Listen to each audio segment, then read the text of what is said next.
លោកគ្រូចាប់ដើមហាត់ក្បាច់គុណនៅឆ្នាំណាការលោកគ្រូចូលហាត់ការនោះមានសិស្សប្រហែលអ្នកលោកគ្រូជំនាន់នោះលោកគ្រូជាអ្នកក្បាច់គុណខាងយុទ្ធគុណខំលោកគ្រូនោះបាទខ្ញុំយុទ្ធគុណខំខ្ញុំជាសិស្សម្នាក់របស់លោកគ្រូដែលលោកគ្រូមិនដឹងថាគាត់ទុកខ្ញុំជាសិស្សដែរឬទេបាទមានប្រពន្ធមួយតែមួយទេបាទប្រពន្ធមួយកូនមួយបាទប៉ុន្តែជំនាន់ហ្នឹងអត់មានទលំទលាយឲ្យយើងរថាកន្លែងណាមានបង្ហាត់ក្បាច់គុណខ្មែរបុរាណរបស់យើងទេទស្សនាបដីបាទទស្សនាបដីមួយឃើញចុះអំពីក្លឹបរបស់ខ្ញុំដែលនៅចាក់រេក្រោមហ្នឹងគឺក្លឹបឯងមកពីណាហើយប្រាប់គាត់តាមហ្នឹងទៅមកធ្វើអីខ្ញុំប្រាប់ថាមកហាត់ហើយមកហាត់មែនក៏អីហើយគាត់នៅក្នុងយុទ្ធគុណខំគាត់ជាម្នាក់ដែលមានឥទ្ធិពលគាត់រៀបរាប់ប្រាប់ឲ្យគាត់ថាជាស្នាដៃរបស់គាត់រនចេះមួយចុះពីរហើយនឹងរៀបរាប់ពីអតីតកាលរបស់គាត់គឺជាណាប្រាប់យើងទាំងអស់អញ្ចឹងសម្រាប់ពុកម៉ែបងប្អូនដែលមានចម្ងល់ចង់ដឹងពីលោកគ្រូបងប្អូនអាចចូលមើលវីដេអូនេះបានបងប្អូននឹងអាចដឹងព័ត៌មានមួយចំនួនធំដែលខ្ញុំនឹងយកមកសួរលោកគ្រូនៅក្នុងថ្ងៃនេះបងប្អូនមិនបាច់ហត់ខមមិនទៅសួរលោកគ្រូទេបាទចូលមើលវីដេអូនេះគឺបងប្អូនអាចដឹងហើយបាទជាបឋមអនុញ្ញាតគោរពជំរាបសួរបាទពុកម៉ែបងប្អូនអ៊ំពូមីងបាទទាំងអស់គ្នាដែលកំពុងទស្សនាវីដេអូរបស់ខ្ញុំជាមួយនឹងលោកគ្រូបាទជាបន្ទាប់បាទសូមគោរពជំរាបសួរលោកគ្រូម្ដងទៀតបាទបាទថ្ងៃនេះខ្ញុំមានកិត្តិយសមែនទែនគឺបាន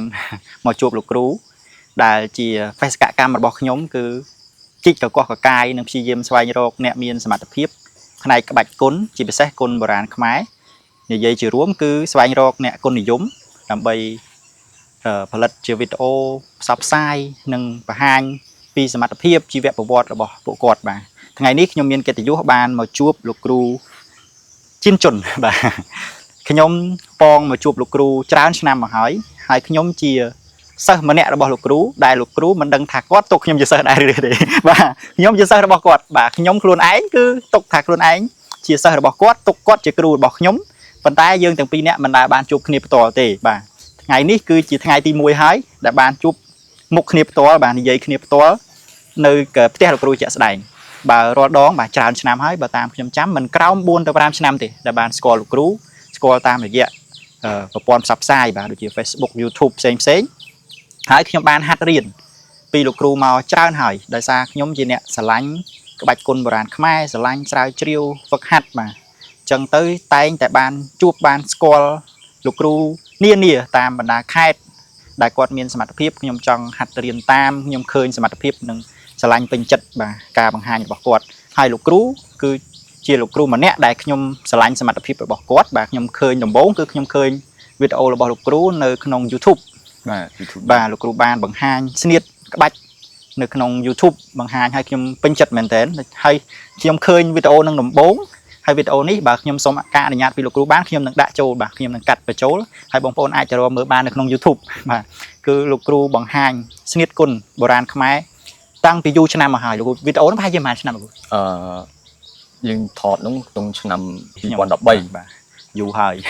តាំងពីជំនាន់ខ្ញុំមិនទាន់ហាត់គុណមកម្លេះបាទលោកគ្រូថតវីដេអូហ្នឹងហើយរហូតដល់ខ្ញុំហាត់គុណក៏ខ្ញុំបានឃើញវីដេអូនៅក្នុង YouTube បងប្អូនហើយកាលនោះលោកគ្រូនៅពេញសាច់ពេញឈាមតែម្ដងបាទកំពុងតែពេញហាត់មាំទាំហើយកាលនោះក៏លោកគ្រូអត់ទាន់មានជំងឺប្រចាំកាយកំពុងតែពេញបុកហាត់របស់ថាមៀតវិចឡើងដៀងបានន័យថាទាំងកាយសម្បទាទាំងសមត្ថភាពគឺស័ក្តិសមយើងមើលមកដឹងថាអ្នកគុណនិយមតែម្ដងហើយខ្ញុំក៏ចាប់ផ្ដើមស្គាល់លោកគ្រូពីពេលនោះមកហើយខ្ញុំក៏មិនទាន់គិតថាអ្នកបង្ហាញហ្នឹងជាជនជាតិណាដែរអត់ទាន់ដឹងថាជាខ្មែរទេប៉ុន្តែយើងសម្គាល់នៅលើនេះស្នាប់លោកគ្រូពាក់នៅក្បាលនេះគឺរូបអង្គរវត្តអញ្ចឹងយើងបញ្ជាក់ថាខ្មែរប៉ុន្តែរូបរាងហើយនឹងសមត្ថភាពយើងអត់ទាន់ជឿបងប្អូនដោយសារអីព្រោះអ្នកខ្លាំងនៅស្រុកខ្មែរយើងលាក់មុខច្រើនបាទធ្វើឲ្យខ្ញុំហើយយើងធ្លាប់តែដឹងថារាល់ដងអ្នកខ្លាំងអ្នកមានសមត្ថភាពអីខ្លាំងយើងគិតថាភាគច្រើនជនជាតិបរទេសខ្ញុំចាប់ផ្ដើមតាមដានលោកគ្រូក៏ចាប់ផ្ដើមស្គាល់លោកគ្រូបាទខ្ញុំស្គាល់លោកគ្រូមុនលោកគ្រូស្គាល់ខ្ញុំដោយសារខ្ញុំជាយាមស្វែងរកលោកគ្រូហើយហាត់រៀនតាមគាត់ហើយរហូតក៏បានមើលគំរូគាត់រហូតដល់លោកគ្រូចេញជាវីដេអូបង្ហាត់នៅក្នុង YouTube នៅក្នុងបណ្ដាញសង្គមផ្សេងហើយនៅពេលដែលលោកគ្រូចេញជាវីដេអូបង្ហាត់ហើយខ្ញុំហាត់តាមនោះគឺជាដំណាក់កាលមួយដែលខ្ញុំគិតថាខ្ញុំខ្លាចជាសិស្សពេញលេញហើយលោកគ្រូមានសិស្សច្រើនតាមខ្ញុំគិតលោកគ្រូមានអ្នកយកលោកគ្រូធ្វើជាគ្រូច្រើនប៉ុន្តែមិនប្រកាសថាលោកគ្រូគាត់យកទុកជាសិស្សទេខ្ញុំនិយាយអញ្ចឹងបាទព្រោះធម្មតាក្នុងនាមជាអ្នកហាត់យើងតែងមន់រំខានបងប្អូនអធិស្ឋានបើសិនជាចូលសំឡេងមន់ដោយសារយើងមកស្រែចម្ការថតយកបាទធម្មជាតិឲ្យច្បាស់កុំឲ្យបងប្អូនហៅថា AI អីដើមចេកអី bà lấy nhom dây và to tiết chẳng bị chẹt bong ôn video này ai đừng vơ như riêng vơ hay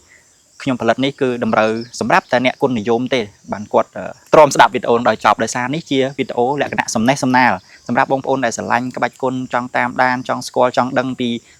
ការតស៊ូរបស់អ្នកហាត់គុណបងប្អូននឹងមើលវីដេអូនេះដល់ចប់ឬក៏បងប្អូនអាចសារខ្លះអីខ្លះហើយខ្ញុំធ្វើឲ្យវ័យនេះគឺគោលបំណងរបស់ខ្ញុំគឺទុកជាអនុស្សាវរីយ៍ជាមួយលោកគ្រូថ្ងៃអនាគតអាចថាខ្ញុំមើលកូនខ្ញុំមើលកូនលោកគ្រូមើលចៅលោកគ្រូមើលថាឥឡូវឧទាហរណ៍ថាកូនលោកគ្រូប្រាប់ទៅចៅលោកគ្រូថាតាកូនចេះក្បាច់គុណចេះអញ្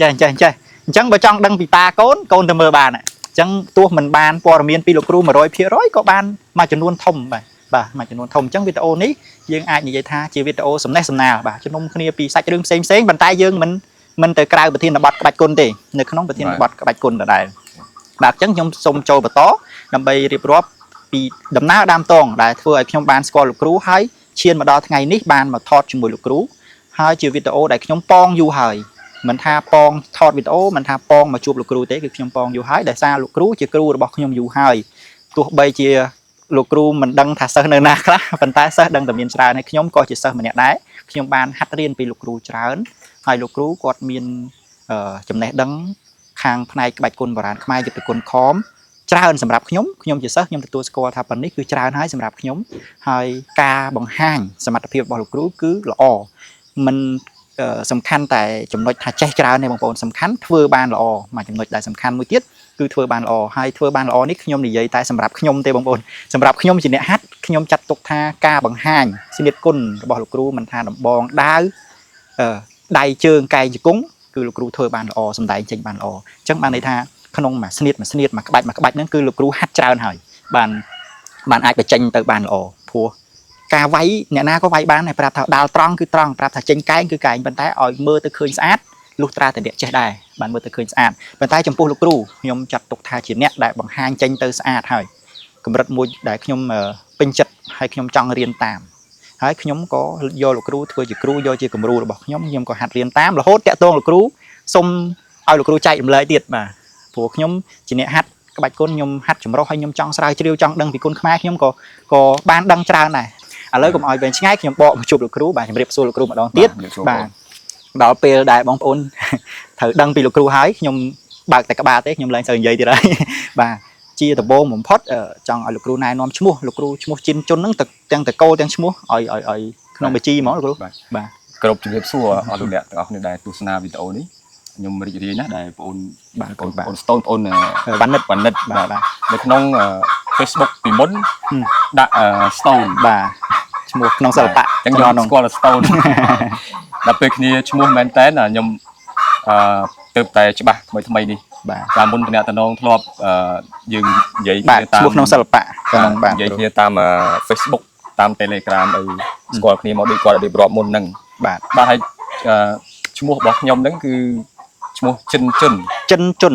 បាទតែគេដងខ្មែរយើងភាគច្រើនឮឈ្មោះហ្នឹងចូលចិត្តបង្អាប់ខ្ញុំថាឈ្មោះអីដូចចិនឬក៏ឈ្មោះចិនមកដាក់អញ្ចឹងបាទអត់ទេអានេះឈ្មោះខ្មែរសុទ្ធតាខ្ញុំឈ្មោះតាចិនហើយដល់ពេលឈ្មោះខ្ញុំឈ្មោះជុនបាទដាក់ឲ្យស៊ីគ្នាដាក់ឲ្យស៊ីគ្នាបាទចិនជុនខ្ញុំអញ្ចឹងបាទខ្ញុំហ្នឹងឈ្មោះខ្ញុំហៅខុសដែរគោលទាំងឈ្មោះខ្ញុំហៅតែជីនជុនរដងអញ្ចឹងឈ្មោះពេញរបស់លោកគ្រូឈ្មោះក្នុងបញ្ជីជាតិតែម្ដងគឺឈ្មោះចិនជុនបាទឈ្មោះក្នុងបញ្ជីជាតិបាទឈ្មោះក្នុង ABA ក៏អញ្ចឹងដែរបាទបងប្អូនដែលស្គាល់ខ្ញុំច្រើនគាត់ដឹងបាទហើយហ្នឹងហើយអរគុណច្រើនឈ្មោះមួយទៀតលោកគ្រូបច្ចុប្បន្នលោកគ្រូមានបញ្ជនប្រហែលហើយបច្ចុប្បន្នហ្នឹងខ្ញុំអាយុច្រើនដែរហើយតាមពិតអាយុវាអត់ច្រើនប្រហែលទេប៉ុណ្ណឹងអាយុត្រឹម43ឆ្នាំបាទប៉ុន្តែដោយសារតែខ្ញុំមានបញ្ហាសុខភាពបាទជំងឺប្រចាំកាយមកយូរឆ្នាំបាទវារ៉ាំរ៉ៃមកធ្វើឲ្យខ្ញុំមានរូបរាងចាស់ជាងធម្មតាចាស់ជាងអាយុច្រើនហ្នឹងហើយបាទរូបរាងរងថ្ងៃហ្នឹងគឺស្មើនឹងមនុស្សចាស់អាយុ60បាទហ្នឹងហើយបាទអញ្ចឹងបច្ចុប្បន្នលោកគ្រូគាត់មានប្រជជន43ឆ្នាំបងប្អូន43ឆ្នាំហើយមួយទៀតលោកគ្រូស្រុកភូមិនេះភូមិឃុំឯដែរលោកគ្រូស្រុកកំណើតរបស់លោកគ្រូនៅទីនេះជាស្រុកកំណើតរបស់ខ្ញុំផ្ទាល់បាទហើយដីនៅនេះហួសពីដីនេះទៅនោះ3ប្លង់គឺជាកន្លែងដីដែលខ្ញុំកើតបាទរបស់តាខ្ញុំណាបាទអានេះគឺជាបាទស្រុកកំណើតរបស់ខ្ញុំផ្ទាល់នៅភូមិកសាំង ឃុំត្រពាំងរស័យស្រុកកំពង់ស្វាយខេត្តកំពង់ធំ បាទ បាទ គ្រូបាទ បងប្អូនស្គាល់ខ្ញុំពីមុនមកច្រើនគាត់ដឹង បាទ គាត់ដឹងហើយខ្ញុំធ្លាប់ប្រាប់គាត់ បាទ ហើយក៏មានបងប្អូនច្រើនផ្សេងទៀតសួររហូត បាទ លោកគ្រូនៅឯណានៅ បាទ ម្ដុំណា បាទចង់ប្រាប់ថាខ្ញុំរស់នៅភូមិក្រសាំងឃុំត្រពាំងរស័យស្រុកកំពង់ស្វាយខេត្តកំពង់ធំចំកណ្ដាលស្រុកខ្មែរតែម្ដង បាទអញ្ចឹងសម្រាប់ពុកម៉ែបងប្អូនអ៊ំពូមីងដែលជា fan របស់លោកគ្រូព្រោះលោកគ្រូមាន fan ច្រើនដែរដោយសារនៅក្នុង page របស់លោកគ្រូមានអ្នកទស្សនាច្រើនតាមដែលខ្ញុំចូលមើលព្រោះលោកគ្រូផលិតវីដេអូយូរមកហើយមិនថាអ្នកនៅក្រៅប្រទេសឬក៏អ្នកនៅក្នុងប្រទេសខ្ញុំគិតថាមាន fan ច្រើនដែលតាមដានពិសេសអ្នកដែលឆ្លាញ់ផ្នែកក្បាច់គុនបុរាណខ្មែរអញ្ចឹងសម្រាប់ពុកម៉ែបងប្អូនដែលមានចម្ងល់ចង់ដឹងពីលោកគ្រូបងប្អូនអាចចូលមើលវីដេអូនេះបានបងប្អូននឹងអាចដឹងព័ត៌មានមួយចំនួនធំដែលខ្ញុំនឹងយកមកសួរលោកគ្រូនៅក្នុងថ្ងៃនេះបងប្អូនមិនបាច់ហត់ comment ទៅសួរលោកគ្រូទៀតទេបាទចូលមើលវីដេអូនេះគឺបងប្អូនអាចដឹងហើយអញ្ចឹងអាយុទីតាំងកន្លែងកំណើតបងប្អូនបានដឹងហើយលោកគ្រូមានបងប្អូនប្រហែលអ្នក ខ្ញុំមានបងប្អូន5នាក់ខ្ញុំជាកូនបងទី បាទកូន បាទបងប្អូន5នាក់ហ្នឹងប្រុស3ស្រី2ខ្ញុំកូនបងទី បាទ គាត់ គ្រូ ហើយកូនបងទីយើងរងកម្មបន្តិចយើងដឹង ខ្ញុំកូនបងដែរខ្ញុំយល់បាទបាទអារឿងបាក់ទៅលាក់ឲ្យបងហើយបាទស្រួលយើងលះបងឲ្យបងអូនបច្ចុប្បន្នលោកគ្រូមានប្រពន្ធនិងមានកូនលោកគ្រូណាកូន ខ្ញុំ ម្នាក់ មានប្រពន្ធមួយប្រពន្ធតែមួយទេ បាទប្រពន្ធមួយ ហើយកូនមួយ កូនមួយបាទ កូ កូន នស្ ស្ រី រីអាយុប្រហែលនេះលោកគ្រូ កូនស្រីឆ្នាំនេះចូលអាយុ19ឆ្នាំហើយធំហើយ បាទ គាត់ទៅរៀនផងធ្វើការផងនៅភ្នំពេញ បាទលោកគ្រូបា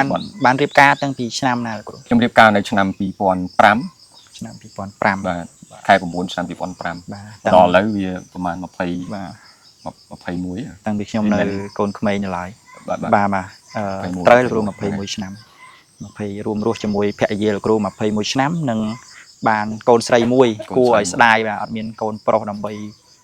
ស្នង ស្នងក្បាច់គុនបាទដែលរឿងមកលោកបាទបាទ ខ្ញុំស្ដាយមែនតើព្រោះអីតាមចិត្តខ្ញុំណា បាទ តាមបេះដូងខ្ញុំតាមពិតខ្ញុំស្រឡាញ់កូនស្រីជាងកូនប្រុសប៉ុន្តែបើបានកូនប្រុសក៏វាកាន់តែល្អសម្រាប់ខ្ញុំណា បាទបាទ ហ្នឹងហើយ បាទ ហើយបើនិយាយទៅចង់បានកូនស្រី20នាក់ប៉ុន្តែអត់អាចដោយសារតែបញ្ហាសុខភាពរបស់ខ្ញុំហ្នឹងហើយ បានយើងអាចបានស្រីមួយហើយប្រុសមួយទៀតល្អហ្មងព្រោះខ្ញុំខ្លាចមានចំណេះដឹងច្រើនដែលលោកគ្រូអត់បានចែកចម្លែកហ្នឹងមានកូនលោកគ្រូជាអ្នកបន្តប៉ុន្តែឥឡូវលោកគ្រូមានកូនស្រីប៉ុន្តែតាមដែលខ្ញុំបានដឹងបានឃើញព្រោះកូនស្រីលោកគ្រូក៏ធ្លាប់ចេញវត្តមាននៅក្នុងវីដេអូលោកគ្រូដែរខ្ញុំឃើញគាត់មានសមត្ថភាពខាងចំណេះដឹងបងប្អូនចំណេះដឹងខាងរៀនសូត្រភាសាអង់គ្លេសឃើញគាត់ធ្វើបានល្អលោកគ្រូបានថាលោកគ្រូបានដាំមកបានល្អដែរបាទសង្ឃឹមថាគាត់មានសមត្ថភាពនិងមានចំណេះដឹងនិងខំតស៊ូទៅតទៀតដើម្បីទីមួយស្នងកិត្តិយសនិងលើកមុខមាត់គ្រួសារនិងសេដ្ឋកិច្ចគ្រួសារទៅមុខនឹងជួយសង្គមបាទឥឡូវបកមកលោកគ្រូវិញហើយសួរចុះសួរឡើងសួរមកសំណួរដូចចង់ដឹងច្រើនឥឡូវបកមកក្បាច់គុនវិញបងប្អូនកុំឲ្យទៅឆ្ងាយពីក្បាច់គុនលោកគ្រូជាអ្នកក្បាច់គុនខាងយុទ្ធគុនខមលោកគ្រូណាបាទខ្ញុំ យុទ្ធគុនខម ហាត់យុទ្ធគុនខមខ្ញុំចាត់ទុកថាខ្ញុំហាត់យុទ្ធគុនខមជាក្បាច់គុនមូលដ្ឋាន មូលដ្ឋានដើមបាទអញ្ចឹងក្បាច់គុនយុទ្ធគុនខមគឺជាក្បាច់គុនបុរាណខ្មែរបងប្អូនអញ្ចឹងមូលហេតុដែលខ្ញុំសួរថានិយាយក្បាច់គុនបុរាណខ្មែរហើយនៅសួរថាក្បាច់គុនអីទៀតអញ្ចឹងបងប្អូនដោយសារបច្ចុប្បន្ននៅក្នុងស្រុកខ្មែរយើងមានក្បាច់គុនបុរាណប៉ុន្តែយើងបានបែងចែកជាច្រើនសមាគមសហព័ន្ធដែលមានឈ្មោះផ្សេងគ្នាការវឹកហាត់មានរបៀបខុសប្លែកគ្នាតិចតួចបាទប៉ុន្តែវាមិនឆ្ងាយពីដៃកែងជើងជង្គង់របងដាវនឹងទេគ្រាន់តែបានបែងចែកទៅជាសមាគមឬ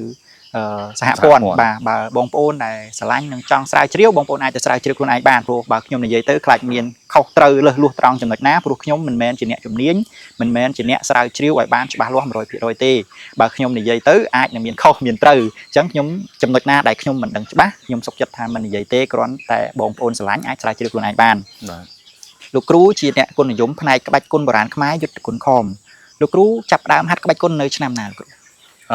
បើនិយាយពីការហាត់ក្បាច់គុនខ្ញុំហាត់នៅស្រុកនេះបាទតាំងពីនៅស្រុកនេះមែនបាទតាំងពី ឆ្នាំ ខ្ញុំមិនចាំឆ្នាំទេប៉ុន្តែពេលនោះអាយុប្រហែលចាប់ពី8ឆ្នាំអីឡើងទៅ7ឆ្នាំ8ឆ្នាំហ្នឹងឡើងទៅគឺចាប់ផ្ដើមតាំងពី8ជាងក្បាច់គុនហើយចូលចិត្តមើលចាស់សមគ្នាហាត់ហើយសុំគាត់ហាត់ជាមួយគ្នានៅស្រុកនៅភូមិហ្នឹងតាំងពីស្រុកភូមិហ្នឹងទៅរហូតដល់យើងចប់ high school នៅចប់វិទ្យាល័យនៅខេត្តនេះហើយយើងទៅតទៅពេញហ្នឹងនៅក្នុងឆ្នាំ2003 2004ពេលដែលយើងទៅចូលដល់ទឹកដីពេញឆ្នាំចុងឆ្នាំ2003 2004ទៅរៀនហើយរហូតដល់ឆ្នាំ ឆ្នាំ2006ចុងឆ្នាំ2006ខែ7 បាទ ខ្ញុំចូលហាត់ចាប់ដើមចូលហាត់ក្បាច់គុណប៉ុន្តែជ្រើសរើសសាលាមួយផ្សេងដែលមិនមែនជាក្បាច់គុណខ្មែរ បាទបាទ ប៉ុន្តែហាត់បានតែរយៈពេលខ្លី បាទបាទ បាទរយៈពេល1ឆ្នាំហើយខ្ញុំគិតថាមិនមែនជារបស់យើងទេដូចអត់ទាន់ស្កប់ទេត្រូវការទៀតព្រោះខ្ញុំយើងហាត់ជាមួយចាស់នៅនេះយើងវាសមអីរៀងឆ្អែតដែរ បាទ ដល់អញ្ចឹងយើងដឹងពីសមត្ថភាពក្បាច់គុណរបស់យើង បាទបាទ ដល់ពេលទៅហាត់ក្បាច់គុណបរទេសមានអារម្មណ៍ថា អត់គ្រប់គ្រាន់ កើតហើយវាអត់ត្រូវជាមួយ បាទបាទ សារជាតិឈាមរបស់យើង បាទបាទបាទ ដល់អញ្ចឹងក៏ស្វែងជ្រាវរកទីតាំងហាត់ក្បាច់គុណខ្មែរ បាទ បាទប៉ុន្តែជំនាន់ហ្នឹងអត់មានទលំទលាយឲ្យយើងរកថាកន្លែងណាមានបង្ហាត់ក្បាច់គុណខ្មែរបុរាណរបស់យើងទេមានតែបដាលសេរី បាទ មានចិត្តចង់ទៅហាត់បដាលដែរប៉ុន្តែត្រូវស្រាវជ្រាវជឿថែមទៀតព្រោះយើងមើលទៅហាក់ដូចជានៅខ្វះក្បាច់ស្នៀត បាទ ក្បាច់ស្នៀតដែលយើងអាចប្រើបានដែលយើងអាចប្រើបានគ្រប់កលៈទេសៈ បាទ បាទដូចមានអារម្មណ៍ថាខ្វះអញ្ចឹងត្រូវការទីគ្រូណាមួយដែលចេះក្បាច់គុណបុរាណពិតប្រាកដរហូតដល់ខ្ញុំស្រាវជ្រាវចូលឡើងទៅបានខ្ញុំរកឃើញកាសែតហើយពេលហ្នឹងខ្ញុំទៅពេលហ្នឹងខ្ញុំរៀនផងធ្វើការផង បាទ ហើយខ្ញុំទៅបេសកកម្មនៅខេត្តបាត់ដំបងហើយខ្ញុំមើលទស្សនាវដ្តីមិនថាកាសែតទស្សនាវដ្តីបាទទស្សនាវដ្តីមួយឃើញចុះអំពីក្លឹបរបស់ខ្ញុំដែលនៅចាក់រេក្រោមហ្នឹងគឺក្លឹបកាមេរ៉ាខ្លះហោះ ខេមរៈខ្លះហោះបាទ ពេលនោះគឺនៅក្នុងឆ្នាំ2007 បាទ បាទនៅដើមឆ្នាំ2007ពេលខ្ញុំឃើញទស្សនាវដ្តី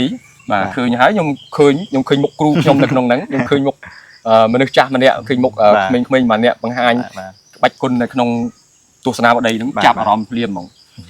ហើយមើលទៅឃើញថាដាក់ថាយុទ្ធគុណខំ បាទ អូចាប់ដើមសុំទស្សនាវដ្តីសំពះសុំម្ចាស់ផ្ទះទីមកយកទស្សនាវដ្តីមកក្បាលហ្នឹងមកកាន់យកមកពេញវិញហើយចាប់ដើមជិះកង់ដារ៉ូ អូ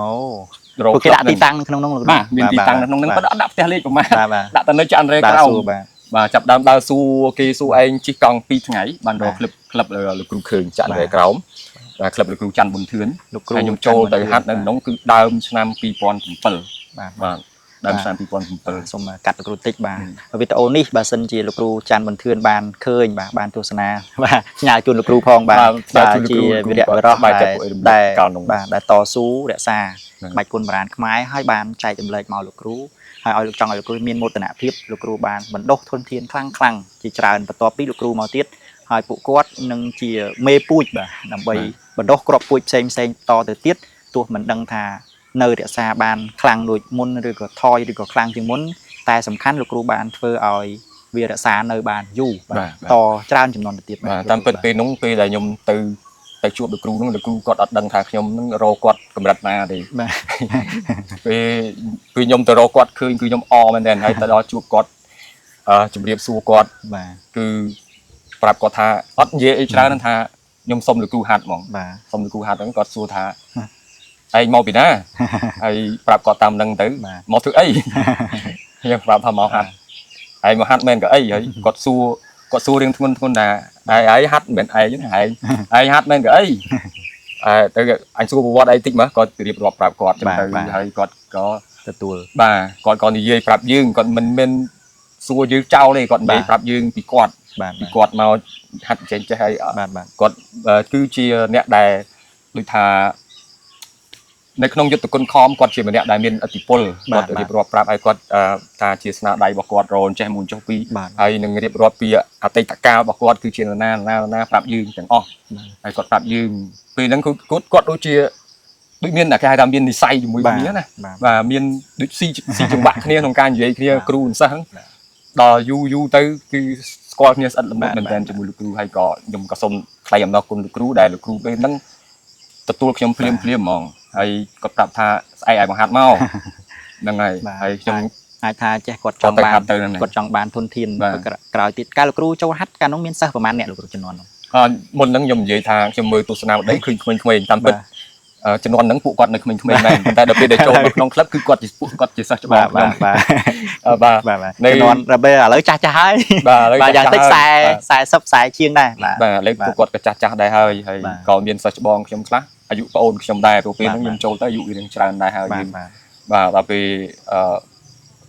អ្នកដែលហាត់ចំនួនខ្ញុំនឹងមានច្រើន បាទ ប៉ុន្តែអ្នកដែលនៅជាប់លាប់បំផុតជាងគេប្រហែលជា7 ទៅ 8 នាក់ នៅពេលដែលហាត់យូរទៅ មានខ្ពស់ដូចគ្នា ជំរុះលោកគ្រូហាត់យូរទៅជំរុះ យូរទៅមិនជំរុះនេះជ្រុះឯង ខ្ញុំចង់ដឹង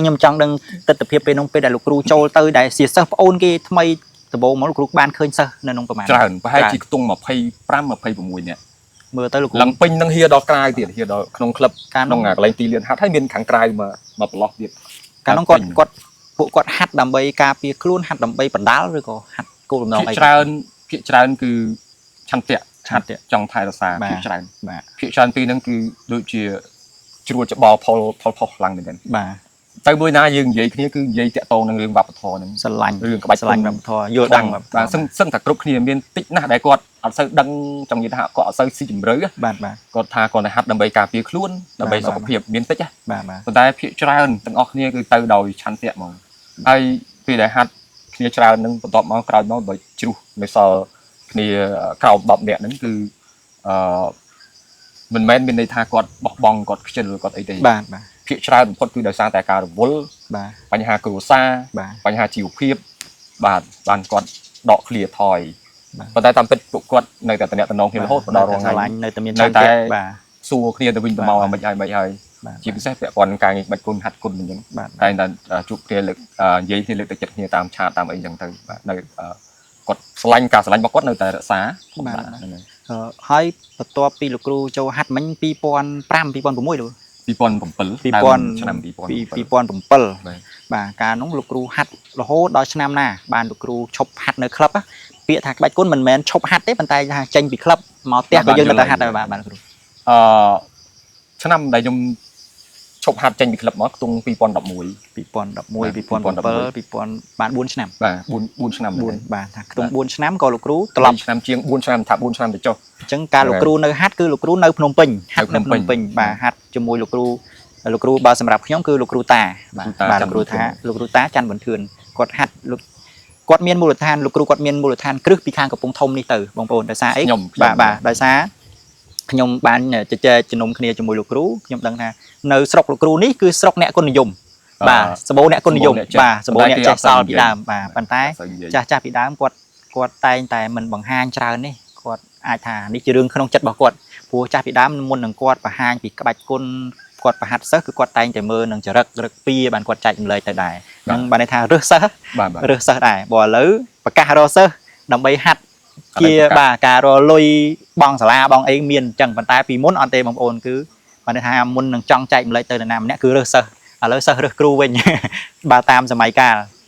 អញ្ចឹងលោកគ្រូមានគ្រឹះពីខាងកំពង់ធំទៅបានលោកគ្រូទៅហាត់នៅភ្នំពេញអញ្ចឹងបានន័យថាលោកគ្រូទៅហ្នឹងគឺមានស្ពានហើយមិនទៅចាប់ដើមទេបាទអញ្ចឹងលោកគ្រូអាចថាងាយនឹងចាប់បានលឿនលោកគ្រូប៊ុនធឿនបញ្ចូលសមត្ថភាពមកកម្លាំងធាតុមកយើងឆាប់ស្រូបយកបានបាទតាមខ្ញុំដឹងពួកខ្ញុំជាអ្នកហាត់ដែរខ្ញុំយល់ពីកលៈទេសៈនៃការហាត់ហ្នឹងអញ្ចឹងលោកគ្រូបានហាត់ជាមួយលោកគ្រូច័ន្ទប៊ុនធឿន4ឆ្នាំ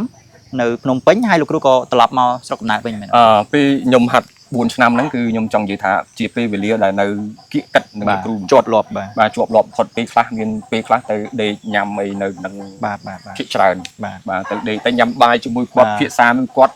ហើយគាត់នឹងគឺជាមនុស្សដែលកំពុលនិយាយបញ្ចូលឲ្យយើងថាបញ្ចូលអ្វីដែលគាត់ចេះដឹងឲ្យយើងគាត់និយាយរហូតប៉ុន្តែសម្រាប់គ្រូក្បាលខ្ញុំនឹងវាចាត់ទុកថាគ្រូក្បាលខ្ញុំនឹងវាអត់វាគាត់និយាយ100ខ្ញុំទទួលបានតែ5ទៅ10ប៉ុណ្្នឹងឯង90% អីទៀតទៅអស់ហើយ80-90% អីទៀតផ្លេចអស់ហើយយើងចាប់អត់បានហ្នឹងហើយតែគាត់តែងតែនិយាយម្ដងហើយម្ដងទៀតម្ដងហើយម្ដងទៀតមកឲ្យយើងចាំជួយប្រាប់យើងពេលក្នុងពេញពេលហ្នឹងគឺ4ឆ្នាំប៉ុន្តែការវឹកហាត់ជាមួយខ្ញុំជាមួយគាត់មិនមែន4ឆ្នាំទេមែនតើទៅតាំងពីឆ្នាំ2007ហ្នឹងរហូតដល់បច្ចុប្បន្នខ្ញុំនៅតែតំណាក់តំណងឲ្យគាត់នៅតែផ្ដល់ឲ្យខ្ញុំព្រោះទោះបីជាមិនបាននៅចិត្តគ្នាក៏ដោយក៏លោកគ្រូនៅតែតាក់តងមកហើយគាត់នៅតែប្រាប់ខ្ញុំហើយនៅតែពេលវេលាមួយដែលខ្ញុំមានសុខភាពរៀងក្រាន់គាត់នឹងឲ្យខ្ញុំទៅជួបហើយគាត់នឹងផ្ដល់អ្វីដែលជាចុងក្រោយរបស់គាត់មកឲ្យយើងតាមទៀតបានហ្នឹងហើយហើយបើពេលវេលាវឹកហាត់ជាមួយលោកគ្រូនោះវាយូរណាស់ហើយខ្ញុំនៅភ្នំពេញខ្ញុំមិនមែននៅតែប្រហែលឆ្នាំហ្នឹងទេខ្ញុំនៅ14ឆ្នាំជាង14ឆ្នាំជាងខ្ញុំចេញទៅឆ្នាំ2003ហ្នឹងហើយខ្ញុំត្រឡប់មកវិញនៅក្នុងឆ្នាំ2016ចុងឆ្នាំដើមឆ្នាំ2017អញ្ចឹងវារៀងបាទរៀងយូរដែរអញ្ចឹងបានន័យថាលោកគ្រូការជំនាន់ហាត់ជាមួយលោកគ្រូច័ន្ទប៊ុនធឿនគឺហាត់ផងធ្វើការផងមានជំនាន់ហ្នឹងចា ชีวิตคือវាពិតជាលំបាកមិនធម្មតាមានយើងរៀនផង បាទ យើងធ្វើការផងយប់ឡើងរៀនឆ្លៀតរត់ម៉ូតូដប់ទៀតហើយទៅហាត់គុណទៀតដល់អញ្ចឹងវាមិនមែនជាជីវិតដែលស្រួល free គឺពិបាកមែនតើហើយប៉ុន្តែការហាត់គុណគឺខ្ជាប់ខ្ជួនមែនតើ បាទដោយសារស្រឡាញ់ បាទគឺ ឆន្ទៈ គិតថាខ្លួនឯងធ្វើបានមិនធម្មតាឬគិតត្រឡប់ទៅវិញ បាទ គិតថាខ្លួនឯងធ្វើបានមិនធម្មតាហើយបើប្រៀបធៀបនឹងមកក្រោយដែលយើងមកក្រោយនេះចង់និយាយថាវាពិបាកនឹងថាឲ្យខ្លួនឯងទៅធ្វើជាមួយនឹងពេលវេលាពេលហ្នឹងណាបាទថាធ្វើជាមួយពេលវេលាពេលហ្នឹងគឺធ្វើអត់បានទេ អាចថា ស្លាប់តែម្ដង ឆន្ទៈកម្លាំងកាយកម្លាំងចិត្តពេលនោះវាផ្សេង បាទ ផ្សេងវាឥឡូវផ្សេង គឺនិយាយទៅថាធម្មតា ការលះ រៀនតែក៏ពិបាកធ្វើការក៏ពិបាកហើយអារត់ម៉ូតូដប់យប់នេះក៏មិនមែនស្រួលហើយយើងទៅហាត់ទៀតទៅហាត់មួយថ្ងៃ2ទៅ3ម៉ោង2 3ម៉ោង2 3ម៉ោងរហូតថ្ងៃខ្លះ4ម៉ោងអញ្ចឹងទៅថ្ងៃខ្លះអស់កម្លាំងដេកនៅក្នុង បាទ ភ្ញាក់ឡើងហាត់ទៀត ហើយ ចាប់ពេលហ្នឹងគឺលេងយ៉ាងម៉េចធ្វើម៉េចក៏ដោយឲ្យតែបានហាត់ បាទខ្ញុំយល់អារម្មណ៍មួយនឹងគ្រូពេលតែពេញស្រឡាញ់ឆន្ទៈខ្លាំងប៉ុន្តែពេលនោះវាស្របនឹងកម្លាំងកាយយើងនេះដែរសុខភាពកម្លាំងកាយយើងមាំដែរមិនយើងតស៊ូទៅបានហើយមួយទៀតខ្ញុំសរសើរមួយទៀតគឺចំនួននោះខ្ញុំនិយាយជាមួយលោកគ្រូខ្ញុំអត់នឹកស្មានថាលោកគ្រូជាមនុស្សម្នាក់ដែលបានតស៊ូទៅរៀននៅភ្នំពេញផ្នែកគ្រប់គ្រងណាចំនួននោះគឺមានភាគតិចណាលោកគ្រូដែលចប់រៀនចប់ទី12ហើយបន្តការសិក្សា បាទដោយសារចំនួននោះអាចថាភ្នំពេញចំនួននោះគឺឆ្ងាយណាស់មិនចិត្តដូចឥឡូវទេភ្នំពេញចំនួននោះឆ្ងាយបាទការតស៊ូធនធានលុយកាក់រៀនសូត្រគឺពិបាកអញ្ចឹងលោកគ្រូគាត់បានតស៊ូទៅរៀននៅភ្នំពេញបាទផ្នែកគ្រប់គ្រងលោកគ្រូរៀនចប់4ឆ្នាំអត់ តាមពិតទៅសាច់រៀនពេលដែលខ្ញុំចេញពីនេះទៅរៀនភ្នំពេញខ្ញុំរៀនក្រៅពីយើងរៀនសកលធម្មតាគឺរៀនអីផ្សេងទៀតច្រើនបូកទៅគឺសាច់រៀនខ្ទង់8ទៅ9ឆ្នាំបាទយើងរៀនពេញតែម្ដងរៀនផងធ្វើការផង បាទទៅរៀនដំបូងមិនទាន់បានការងារធ្វើទេតែរៀនបាន1ឆ្នាំហើយបន្ទាប់ពីចប់1ឆ្នាំហើយគឺចាប់ដើមមានការងារធ្វើរហូតដល់ខ្ញុំរៀនបានសាច់រៀនទៅចន្លោះពី8ទៅ9ឆ្នាំហ្នឹងបើមិន8 9ឆ្នាំខ្ញុំជឿអញ្ចឹងខ្ញុំសរុបរួមមកគឺកំឡុងឆ្នាំ2007លោកគ្រូបានហាត់ចូលហាត់ក្បាច់គុណជាមួយលោកគ្រូតាច័ន្ទប៊ុនធឿនហើយប្រកបរបរជាអ្នករត់ម៉ូតូដប់ផងបាទរៀនផងហើយនឹងហាត់ បាច់គុណផងហើយនឹងធ្វើការផ្សេងទៀតធ្វើការអង្គការបាទដើម្បីថា support គ្នាទៅវិញទៅមកណាបាទហើយចំនួននោះការហាត់ក្បាច់គុណក្នុងមួយថ្ងៃលោកគ្រូកាលនោះហាត់ប្រហែលម៉ោងហើយប្រហែលពេលការតស៊ូវឹកហាត់ឬក៏វិន័យអីតឹងរឹងអីខុសពីឥឡូវមិនដែរគ្រូបើសម្រាប់នៅក្លឹបនៅសំណាក់គុណយើងហៅក្លឹបខុសហើយបាទនៅកន្លែងខ្ញុំនេះគឺដាក់សំណាក់គុណតែសំណាក់គុណតែសម្រាប់ខ្លះហោះបើនៅសំណាក់គុណហាត់ច្រើនគឺ2ម៉ោង 2ម៉ោង complete ត្រូវតែធ្វើឲ្យពេញ2ម៉ោង2ម៉ោងជាប់គ្នា2ម៉ោងហ្នឹងមិនមែនហាត់ឈប់ទេណាបាទ2ម៉ោងហ្នឹងចប់ពីវគ្គ1ចូលវគ្គ1ចប់ពីវគ្គ1ចូលវគ្គ1ចាប់វគ្គ1ចូលវគ្គ1សម្រាប់មួយផ្លែតទៅទៀតវគ្គ1ចូលវគ្គ1នៅវិលជុំហ្នឹងឯងកាលនោះលោកគ្រូហាត់ប្រហែលពេលលោកគ្រូហាត់តែ2ម៉ោងទេឬក៏ឆ្លៀតជួនកាលយើងថែមខ្លួនឯងតាមពិតពេលវេលាគ្រូបើកឲ្យយើងហាត់2ម៉ោងប៉ុន្តែមានពេលវេលាច្រើននៅក្នុងក្លឹបដែលខ្ញុំត្រូវហាត់ថែមបាទនៅក្នុងក្លឹបផងហើយមកផ្ទះវិញក៏ខ្ញុំហាត់ដែរដូចខ្ញុំធ្លាប់និយាយក្នុងវីដេអូអញ្ចឹងសម្រាប់ខ្ញុំរឿងក្បាច់គុណមួយនៅកន្លែងណាក៏ខ្ញុំហាត់បានដែរសូម្បីតែក្នុងបន្ទប់ទឹកក៏ខ្ញុំអាចហាត់បានដែរអញ្ចឹងបងប្អូនលឺខ្លះពេលខ្លះលឺសើចប៉ុន្តែបើសួរអ្នកស្រឡាញ់ក្បាច់គុណដូចគ្នាក៏អត់សើចទេគាត់យល់បាទអញ្ចឹងមកទល់ពេលនេះចូលយើងរាប់ថា20ឆ្នាំហើយ 19ឆ្នាំទៅ20ឆ្នាំហើយនៅការក្នុងការប៉ុន្តែបើគិតពីលោកគ្រូហាត់នៅស្រុកកំណើតជាមួយចាស់ពីដើមនេះវាចូល20ឆ្នាំជាងហើយជាមួយនឹងពូតាអ៊ំនេះយូរបាទអញ្ចឹងបាទប៉ុន្តែមិនមែនជាលក្ខណៈហាត់4ខ្នាតទៅក្លឹបទេបាទពេលយើងហាត់នៅនេះឧទាហរណ៍ថាយើងសមគ្នាបលែងគ្នាបាទគាត់ចាស់មកប្រាប់បាទមួយមកប្រាប់ហើយនៅពេលដែលគាត់សមគ្នាវិញយើងនាំគ្នាមើលគាត់ហើយពេលខ្លះមិនងាយនឹងបានឃើញគាត់សមគ្នាជួនកាលពេលយប់ខែភ្លឺជួនកាលនៅកន្លែងគ្រាគោបាទនៅកន្លែងគ្រាគោគឺអីចឹងទៅឃើញគាត់នៅក្នុងព្រៃក្នុងអីចឹងគាត់សមគ្នាបាទពេលខ្លះទៀតឃើញនៅតាមផ្លូវរទេះណាមួយរៀងមើលសមគួរពួកគាត់សមគ្នាបាទមិនមែនសមប្រកោប្រកាសឲ្យគ្រប់គ្រាសុទ្ធតែដឹងសុទ្ធតែបានឃើញទេបាទគឺលាក់ក្នុងព្រៃហ្នឹងហើយពេលខ្លះពេលដែលគាត់ស្ដាប់យើងបង្ហាត់យើងគាត់មិនឲ្យខ្ញុំមិនចង់និយាយវាដូចជានេះពេកគាត់មិនមែនថាមកប្រាប់យើងឲ្យត្រង់ក៏ប្រាប់ថាបើឲ្យចង់ហាត់ទៅរៀបកិច្ចការព្រៃនោះបាទការព្រៃនោះកន្លែងបាទខ្ញុំចង់ដូចខ្ញុំនិយាយពីដើមអញ្ចឹងគាត់រើសសិស្សដែរណាហើយក៏គាត់មិនចែកចម្លែកអីច្រើនក៏ចិត្តភ្លឺ ហើយទៅហ្នឹងទៅ បាទ ហាត់ជាមួយគាត់ បាទ គាត់មិនមែននិយាយទៅមិនមែនត្រង់មួយយើងទេ បាទ គឺជួនកាលគាត់និយាយរបៀបឲ្យយើងយល់ថាគាត់ចង់បង្ហាត់យើងហើយពេលគាត់បង្ហាត់ គឺអត់មានអីលេងសើចមួយយើងទេគាត់មានពេលវេលាច្រើនជាមួយយើងទេ បាទ បាទទៅភ្លឹបចប់ត្រូវសមត្រូវមុងម៉ាំងជាមួយគាត់ទៅអីចប់គឺគាត់ទៅបាត់ហើយយើងត្រឡប់មកផ្ទះវិញមកចាប់ដើមនឹកអីដែលគាត់បានប្រាប់នឹងឡើងវិញ បាទ ដូចតាមួយអត់មានគេណាដឹងទេ តាមួយគាត់ចេះអារបៀបដើរលើឈើដែលអត់លឺសលេង អូដើរលើស្លឹកឈើហើយអត់លឺសំឡេងបាទន័យថាអាចថាវិជាសម្រាលខ្លួន បាទ វាពាក់ព័ន្ធនឹងមន្តអាគមផងវាពាក់ព័ន្ធនឹងកម្លាំងផ្លូវចិត្តនិងសមត្ថភាពរបស់ខ្លួនរាងកាយរបស់យើងដែលយើងគាត់ហាត់ផងអាហ្នឹងមិននិយាយថាម៉េចទេថាគាត់យើងបានហាត់រៀនពីពួកហ្នឹងទៅហើយយើងជាមនុស្សម្នាក់ដែលងាយក្នុងការស្វែងយល់អារឿងខាងអញ្ចឹង មានដង នឹងចាប់បានអញ្ចឹងគាត់ប្រាប់គាត់បរៀនគាត់តែធ្វើកាយវិការមកយើងដឹងតែទៅធ្វើមិនអញ្ចឹងគាត់លឿនហើយគាត់បង្រៀនមកក៏មិនមែនគាត់បង្រៀនជាសាធារណៈឲ្យអ្នកដទៃទៀតដឹងដែរស្ងៀមស្ងាត់ចឹងឯង នេះ ប្រាប់ចាស់ពីនេះទៅ បើតាមការគិតរបស់ខ្ញុំលោកគ្រូចាស់ពីដើមទី1គាត់មានសម្ពាធតាំងពីសម័យជំនាន់ប៉ុលពត បាទ សម័យនោះចំនួននោះអានេះជាការយល់ឃើញរបស់ខ្ញុំទេសម័យនោះចំនួននោះគឺអ្នកមានសមត្ថភាពគឺរស់នៅមិនសូវបានសុខបាទដោយសារគេអត់ចង់ឲ្យមានអ្នកមានសមត្ថភាពនៅទេអញ្ចឹងធម្មតាទេអ្នកមានសមត្ថភាពតែងតែលាក់ទុក គាត់បាក់ស្បាត បាទ គាត់មានភាពបាក់ស្បាតហ្នឹងហើយដល់មកសម័យថ្មីហើយចប់សង្គ្រាមចប់អីហើយនឹងទៀតក៏គាត់ បាទ ចង់និយាយថាគាត់មិនចង់ឲ្យគេដឹងហើយ នៅសល់បាន វាដូចនៅស្រុកវិញកាលណាតែដឹងថាគាត់ចេះអីហ្នឹងគឺគាត់ដូចខ្មាស់គេហ្មង បាទ គាត់ដូចខ្មាស់គេហ្មង បាទ គាត់អត់ចង់ឲ្យគេដឹងថាគាត់ចេះក៏ដោយ ស្ដាយ គាត់ដូចខ្មាស់គេវាមិនមែនថាគេនឹងស្អប់ខ្ពើមគាត់អីមិនបែបគាត់ខ្លួនឯងគាត់ឲ្យតែគេដឹងថាគាត់ចេះបាច់គុណគឺគាត់ខ្មាស់គេហ្មងគាត់ដូចភ័យខ្លាចផងខ្មាស់គេផងគាត់អត់ចង់គេដឹង វាជាអារម្មណ៍មួយសល់ពីសម័យនោះមកធ្វើឲ្យបាត់បង់ធនធានច្រើនមែនតើ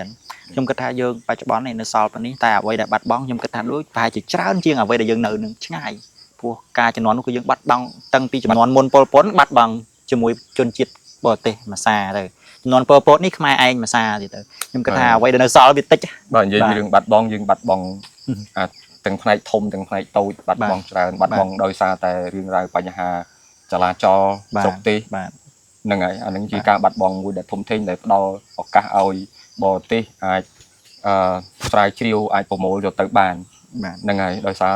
ស្រុកយើងច្បោកច្បល់ខ្លួនឯង បាទ ហើយនឹងបាត់បង់មួយទៀតគឺបាត់បង់ដោយសារខ្មែរយើងខ្ញុំមិនដឹងថាយ៉ាងម៉េចគឺមានអត្តចរិតម្យ៉ាងអត់សូវចេះជួយជ្រោមជ្រែងគ្នា បាទ ឲ្យតែដឹងថាអ្នកណាលើយើងគឺតែងតែមានកម្រិតមួយថាចង់ ចាញ់ផ្សាល ចង់ផ្សាញ់ផ្សាយក៏ក្តិចជួយក៏សក បាទ ត់ បាទ មិនឲ្យងើបរួចទៅ បាទ ពេល បាទ វាជាទម្លាប់អាក្រក់មួយដែលខ្ញុំគួរតែនិយាយ បាទ បីឲ្យយើងទាំងអស់គ្នាគួរតែជួយគ្នា កែតម្រូវឡើង ទៅអ្នកណាដែល បាទ គាត់អាចលិចធ្លោគាត់មានសមត្ថភាពឲ្យគាត់លើកទឹកចិត្តគាត់ បាទ តខំតទៅទៀតហើយបង្រៀនអ្នកចំនួនក្រោយហើយគាត់អ្នកចំនួនចប់សង្គ្រាមមកហ្នឹងគាត់មិនសូវចង់បង្រៀនហេតុអីព្រោះថាដូចខ្ញុំនិយាយអញ្ចឹងទីមួយគាត់ដូចខ្លាចដូចខ្មាស់គេ បាទ ហើយវាអត់មានអ្នករៀនពិតប្រាកដ បាទ ហើយបើសិនជាគាត់គ្រាន់តែគេដឹងថាគាត់ចេះភ្លាមគឺគាត់ចាប់ផ្ដើមកិច្ច បាទ គេអត់សូវចង់ បាទ តំណែងតំណងជាមួយគេគាត់ស្អប់ពាក្យបង្អាប់គាត់ស្អប់ពាក្យមើលងាយមើលថោកគាត់ បាទ បាទជួនកាលគាត់ចេះប៉ុន្តែគាត់ចេះក្បាច់ប៉ុន្តែអារូបរាងកាយរបស់គាត់មើលទៅវាអត់សមតំណងចាប់ដើមឌីលគាត់ បាទ វាបាក់ទឹកចិត្តណា បាទ អញ្ចឹងចង់គាត់ចេះខ្លះក៏គាត់មិនចង់បង្ហាញ ជើបដល់ទៅបាទថាអត់បានអីមកវិញផងបាទបាទ បានមកវិញផងហើយតែគេមើលងាយមើល បាទ ថោកទៀតអញ្ចឹងអញចេះអីទេ ព្រោះ ផ្លេចចោលបណ្ដោយ ចេះបងប្អូនខ្ញុំចង់បកទៅវិញបន្តិចដោយសារសម័យបច្ចុប្បន្ននេះបើខ្ញុំនិយាយឲ្យត្រង់តែម្ដងមនុស្សឲ្យតម្លៃលុយដោយសារសម័យចាយលុយសង្គមឬក៏សម័យកាលមួយចាយលុយអញ្ចឹងគ្រប់វិស័យអីក៏ដោយមិនថាវិស័យណាមួយទេឲ្យតែវិស័យហ្នឹងគឺអាចរកចំណូលរកលុយបានគឺវាមានតម្លៃហើយកាលណាវិស័យណាមួយអត់សូវពាក់ព័ន្ធជាមួយនឹងរឿងលុយគឺវាទៅជាធ្លាក់ដោយសារមនុស្សត្រូវការលុយអញ្ចឹងធ្វើជាក៏ជាមូលហេតុធ្វើឲ្យវិស័យក្បាច់គុណវិស័យអីផ្សេងទៀតដែលអត់ពាក់ព័ន្ធជាមួយការរកចំណូលបានច្រើនហ្នឹងក៏ធ្លាក់ទៅការឲ្យតម្លៃក៏តិចទៅនេះខ្ញុំនិយាយឲ្យត្រង់ហ្មងព្រោះសង្គមបច្ចុប្បន្នអញ្ចឹងមែនហើយក៏មិនបន្ទោសដែរដោយសារនេះជាទំនាញរបស់សង្គមទាញទៅរកលុយអញ្ចឹងវិស័យណាដែលយើងធ្វើឲ្យអត់បានលុយអញ្ចឹងអាតម្លៃស្នូលខាងក្នុងឧទាហរណ៍ថា đầm lái chia sao là bạn bạc thò kê mà đọt ấy nó cái ai nâng nực mình sơ chơi đo nông đề to tại nè nó không nâng mong nó không bị say nâng mong bạn ai kịch đo bờ nè cái của ai nâng trade từ rồi bị say ná là ai rồi chụp nồi bàn đôi bị say cái bạch côn đôi kia bà phải lật con khang bạch côn tới rồi lùi mà sơ bán có cái ọt lật cái lật sạch rương rồi có phê rương na để xua phải lật bán rồi lùi bàn chẳng đào rùm tới người lùi bàn tay xem rạp đôi chỉ nhom vậy nhom toá nè để vô bị vấp thò chẳng nè để vô bị vấp thòคืออดกระตือรือใบก้นมวยเต้ออยแต่เปียปอนจมวยข้างบับท้อยังดังทาบับท้อไปเมียนน้ำลายมันมันเยอะเมียนจัดจังถ่ายแต่สาจังบานขยมในทัดในขนมในใบก้นนี้บานขยมเมียนชันเตะจังถ่ายแต่สาจังบอกมาลูกครูวิ่งเปิดตัวปีลูกครูบ้านฮัดจมวยลูกครูจันบนเทือนหายลูกครูบ้านฮัดดอลกับมันมวยได้ลูกครูบ้านลาวจีครูได้ไหมนะลูกครูบ่าขยมเจียซะในขนมจำนวนตีปีบ่าเป็นแต่ครูtại ban tay tăng chỉ cừu nằm trong nón tìm mùi bạn này thàประตูปีลูกครูจันเหมือนเทือนเมาส์ลูกครูจันเหมือนเทือนกดประหัตซะให้ซะแล้วบอกลูกครูจันเหมือนเทือนบ้านลางจีครูคือลูกครูจีจำนวนตีมวยใหญ่บ่เกิดปีครูแต่บ่เกิดปีกาโจฮัตจีซะลูกครูจีจำนวนตีปีบ่จังการน้องลูกครูฮัตประมาณชั้นให้บ้านกำรัดปัญหาได้บ้านลูกครูจันเหมือนเทือนหรือก็ลูกครูกระถักล้วนไอ้เนี่ยดอลกำรัดมวยจีครูเก๋จำยี่บอกแต่ไรนั่นติ๊กจำนวนนั้นคือเรียกยมโจตือนั่นคือสัจบองจันรัตนาสัจบองจันรัตนากดตับเป็ดกดมันอายุบองยมตีบ่าตอนเด็กโดยซากดโกนครูให้กดหันมุนยมในบุญครูยิงให้กดสัจบองให้นำมวยเป็นแต่โจตดอกเพียมคือกดนั่งให้เนี่ยได้บองหัดยืนตัวบ่าเนี่ยงานนั่งยืนตรังลูกครูกดบางหัดยืนให้ปัจจัยเนี่ยได้โจได้บางหัดตัวปีลูกครูคือสัจบองจันรัตนาตัวไปกดได้เขมรแม้แต่กดบานบางหัดยืนอย่างละอ้อจอกชวนให้นึงจมวยนึงลูกครูทอมลูกครูจันบนเทือนนึงไอ้แต่กดคือปรังไพรนงการประหัดเหมือนแต่ปีนั้นไอ้ยืนแต่ก็นี่ก็คอมปรังหัดคลางนาได้บ้านให้บอกมาสำรวจอุ่นบิ้งไม่จากนั้นทานลูกครูบ้านคล้ายจีครูกี่อะไรบ่าคือบ้านคลายจีครูจับดามตัวบงในนงคลับยืนจับดามลูกครูเอายืนบังหัดเนี่ยบรรตัวเนี่ยได้มาบรรตัวจับดามบังหัดซ้อมติดดองเนาะบ้านยูชนะเป็นแต่เหมือนบ้านจีครูเปลี่ยนดิคือนั่งบ้านยังยูชนะได้บ้านก็จับดามจนขัดมวยอะไรเงี้ยเอายืนจีครูบังกูบังหัดครูจำนวนตีมวยในขนมสมัครคนขันดักลาหอหนึ่งบอกสมัครกลุ่มยุติคนคอมจำนวนนั้นเลยยังไงมุ้ยที่เราเปียปอนจมูกหนึ่งยมในใจนี้บ่าขมายยังบัดก้นเปียธาในขนมกลุ่มปีก้นยังมีใบใจจะยุติเซอร์ยุติซาให้หนึ่งก้นก็บัดดาวหลุมเปิลใจจะก้นเนี่ยจังขนมวิดีโอนี้ยมอัดในใจแต่ยุติเซอร์ยุติซาเรื่องกุ้มเรื่องไอเต้ยมในใจแต่เรื่องก้นดาวหลุมเปิลได้ใจจังจะก้นเนี่ยสำหรับลูกรู้แต่บ้านดังบ้านเรียนโซ่ปีกับบัดคนให้ลูกครูดังจำแนกดังคนไอ้แต่ลูกครูบ้านเรียนลูกครูกระทาลูกครูบ้านแจ้ดังปีกับบัดคนใดไก่เจิงจุดกงหลุมเปิลดาวเนี่ยลูกครูกระทาแต่ตัวบ้านประมาณเพียรอยในบัดคนรวมสำหรับที่กติเพียรอยปีกับบัดคนรวมยมไปบ้านที่ตรง30แต่ใส่สับเพียรอยปีในบัดคนจุดคนคอมเป็นออกบาทยังใดยังชื้นยี่ถ้าตั้งอัตมันในยศหันในยศคันในยศบาทยังไงไอ้มาลายศสมโตใหญ่บุกจะบอกบ้านนี้ชีเพียซาปัจจัยเกติเพียซาดาวบอกใหม่บ้านยังอัตมันในยศคือในเรียงกายบ่ยืนไอ้หนึ่งในอาวุธมีนคันในยศมีนหันในยศยังไงตัดอ้อนั่งคือจำอาจจะตัวบ้านนั่งแต่เติมแต่30แต่ใส่สับเพียรอยนั่งออกจ้าไหนบ้านในบัดคนจุดคนคอมเป็นมูยังมีในทางในบ้านจังไอเนี่ยหักเนี่ยแบบโยธาอ้อกำรัดลูกครูมีสมัติพิพันธ์นั่งเนี่ยแต่ก็จังดังท่ากุนขมายได้กีตาคลังได้เนี่ยดังเนี่ยใจเนี่ยเรียนกีตาคลังนะกรุบจงโจยมีกรุบมีซอฟเนาะปนน่ะจังบ้านนี้ท่าเนี่ยสมัติพิพันธ์ลูกครูได้กวาดประหารเนี่ยบองปอนอาจจะมือนึกน้องบันไดสังคมอันนี้กวาดประหารเนี่ยตอนอ้อยประตาบองปอนอาจจะมือบ้านท่าอ้อกวาดใจดังกวาดประหารบ้านปนนั่งแต่ขนมครูนบอกกวาดดังครูนไอ้ท่ากวาดใจเติบแต่บ้านต้อง30 rồi thì choอาจจะ30 rồi thiệt và trong ban này thà Việt thông thì bà bên đâu từ lùng từ đi hơn mền tên hay smart phép bài anh chạy trẻ nông ca hạt bọc nhóm bọt bị sáp những đằng thà tim muối nè khác quạt hạt đầm bay vay trên sầm đại trên màu bàn lỏ hái quạt trẻ nhiệt các bạn nhắc bàn tịch tại sao ấy quạt là vô hạt muối nó gọi lỏ hay muối tiết quạt ban này thà quạt hạt đầm bay ở trẻ đằng này bạch cồn nó ở vô đằng ban trơnก គាត់អត់គិតថាអូសំដែងចេញមិនបានល្អប៉ុន្តែគាត់ចង់ចេះចាំឲ្យបានច្រើនដើម្បីទុកជាការចងចាំចែករំលែកយល់ថាចេះដៃក្បាច់ដៃ50 60មុំបែកកែង30 40 50 60ចឹងទៅគាត់ចេះឲ្យបានច្រើនដើម្បីទុកជាការចងចាំហើយនឹងចែករំលែកមួយទៀតគាត់ហាត់ដើម្បីមានសមត្ថភាពប្រើការបានតែម្ដងហើយសំដែងចេញមកបានស្អាតហើយមួយទៀតដើម្បីការពារខ្លួនខ្លះទៅក៏ដើម្បីសំដែងដូចជាចង់មានគោលដៅថតខ្សែភាពយន្តផ្នែកកុន action អីចឹងទៅបាទវាតបហ្នឹងអញ្ចឹងការហាត់ហ្នឹងគឺមានរបៀបខុសៗគ្នាខ្លះទៅក៏ហាត់ហើយដើម្បីយកក្បាច់ឈ្នាតហ្នឹងទៅប្រកួតនៅលើសង្វៀនដូចខាងបណ្ដាលអញ្ចឹងដើម្បីយកតិចនិចបាទដៃកែងជើងជង្គង់ទៅយកទៅដើម្បីថាមានស្និតសម្លាប់ណាបាទអញ្ចឹងចំណុចកន្លែងហ្នឹងមួយបើសម្រាប់ខ្ញុំនិយាយតែក្នុងចិត្តខ្ញុំទេបើខាងបណ្ដាលហើយគាត់បានរៀនសូត្រពីក្បាច់គុនដើមក្បាច់គុនបុរាណខ្មែរនេះដកស្រង់ក្បាច់មួយចំនួនដែលពាក់ព័ន្ធជាមួយនឹងក្បាច់ឈ្នាតសម្រាប់យកទៅបូកបញ្ចូលក្នុងការប្រយុទ្ធរបស់គាត់លើសង្វៀនគឺល្អមែនទែនហើយក៏បានឃើញលោកគ្រូច័ន្ទរតនាបានយកក្បាច់ឈ្នាតមួយចំនួនទៅប្រើប៉ុន្តែយកទៅប្រើបានលុះត្រាតែច្បាស់ហាត់ច្បាស់មែនទែនតែម្ដងបានលោកគ្រូចែកម្លែកតិចពាក់ព័ន្ធកន្លែងហ្នឹងបាទពាក់ព័ន្ធកន្លែងហ្នឹងខ្ញុំក៏សូមគោរពសរសើរដែរខាងបដាលសេរីខាង